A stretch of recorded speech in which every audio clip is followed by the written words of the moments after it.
Dodajon, qo'lingizdan bitta dapanji yeylik. Jonim bilan qizim.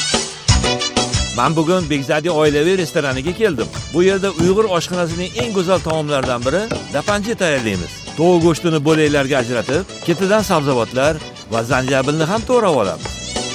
Ana endi tovuq go'shtini 5-6 daqiqa qaynatib, alohida idishga suzib olamiz. Muzdek suvda bir ro'chayib, qizib turgan tovaga o'simlik yog'i solamiz. So'ngra shakar solib qovuramiz. O'zi nima uchun birinchi bo'lib yog'ga shakar solinadi? Bilganlar kommentariyaga yozib yuboringlar. Tovuq go'shtini yaxshilab qovurib, ketidan sabzavotlarni solamiz. Ularni ham biroz qovurgach, suv solib 8-10 daqiqa davomida qaynatib pishirib olamiz. Taomimiz tayyor bo'lguncha Bekzadi restorani haqida ma'lumot berib o'taman. Joylari juda ham shinam. Oilaviy kelish uchun yaxshi joy. Bu yerda Uyg'ur hamda turk oshxonasi taomlari tayyorlanadi. Katta tadbirlar uchun maxsus taomlar ham qilib berishadi. Qisqasi yaqinlarni olib keladigan restoran ekan. Mana dapanji taomimiz ham tayyor bo'ldi. Endi uni chiroyli qilib suzib, dasturxonga tortamiz. Ko'rinishi sizlarning ham ishtahanglarni ochib yubordimi?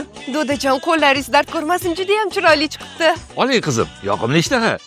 Azizlar, sizlar ham shunaqa mazali bo'lgan turk va uyg'ur taomlarini tatib ko'rmoqchi bo'lsanglar, Bekzadi oilaviy restoranimizga taklif qilamiz. Manzil Chilonzor 19 Magnat zapravkasining ro'parasida. Hammanglarni kutib qolamiz.